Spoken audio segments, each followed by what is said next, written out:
Jal Jeevan machine 2.0 ద్వారా గ్రామీణ ప్రాంతాల్లో ప్రతి ఇంటికి కుళాయి ద్వారా సురక్షిత తాగునీరు అందించేందుకు కేంద్ర ప్రభుత్వం భారీ స్థాయిలో చర్యలు తీసుకుంటోందని 20 సూత్రాల కార్యక్రమాల చైర్మన్ లంకా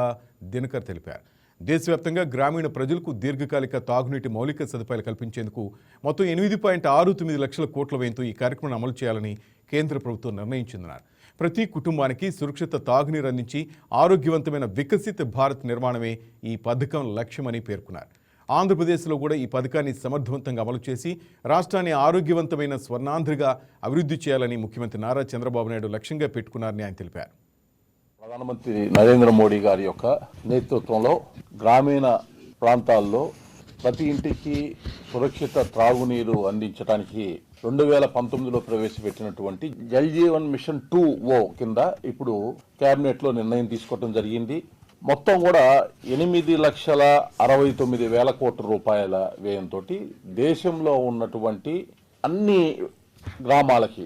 ఉన్నటువంటి గృహాలకి సురక్షిత త్రాగునీరు ఇవ్వటము ఒక అంశమైతే, దానికి అవసరమైనటువంటి దీర్ఘకాలిక నీటి వనరుల లభ్యతని ఏదైతే ఉందో దాన్ని గుర్తించి ఆ నీటిని ఆ గ్రామాల వరకు తెచ్చేటటువంటి అవసరమైనటువంటి మౌలిక సదుపాయాల కల్పన.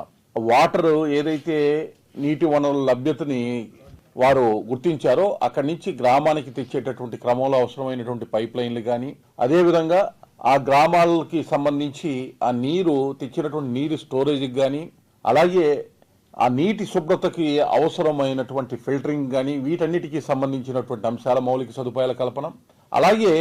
ఎక్కడైతే స్టోరేజ్ వాటర్ని తీసుకొచ్చి నీటి వనరుల లభ్యత నుంచి స్టోరేజ్ గ్రామాలకు తీసుకొచ్చేటటువంటి మ్యాపింగ్ జరుగుతుందో అక్కడ నుంచి ప్రతి గ్రామంలో ఉండే గృహానికి నీరు తరలించేటటువంటి పైపులకు సంబంధించి ఒక స్థిరమైనటువంటి విధానంతో ముందుకు వెళ్ళాలి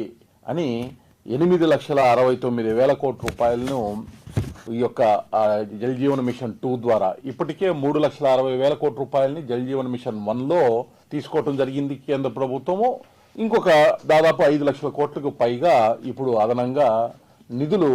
కేంద్ర ప్రభుత్వము, రాష్ట్ర ప్రభుత్వము, అదేవిధంగా ప్రైవేటు భాగస్వామ్యాన్ని కూడా అవసరమైన దగ్గర తీసుకోవటం ద్వారా ఈ నిధులు సమకూర్చుకోవాలనేటటువంటి నిర్ణయాన్ని తీసుకోవటం, దానికి అవసరమైనటువంటి కేబినెట్ నిర్ణయాన్ని ఈ మధ్యనే ఏదైతే కేంద్ర ప్రభుత్వం నరేంద్ర మోడీజీ గారి యొక్క ఆధ్వర్యంలో తీసుకోవటం సుపరిణామం. ముందుగా వారికి ధన్యవాదాలు, కృతజ్ఞతలు తెలియజేస్తున్నాం. ఎందుకంటే ఆంధ్రప్రదేశ్లో జల్ జీవన్ మిషన్ 2019-24 మధ్య ఎంత అస్తవ్యస్తంగా జరిగింది, ఏ ఇబ్బందులు మనం ఎదుర్కొందాం. కూటమి ప్రభుత్వం 2024 అనంతరం వచ్చిన తర్వాత ఆ యొక్క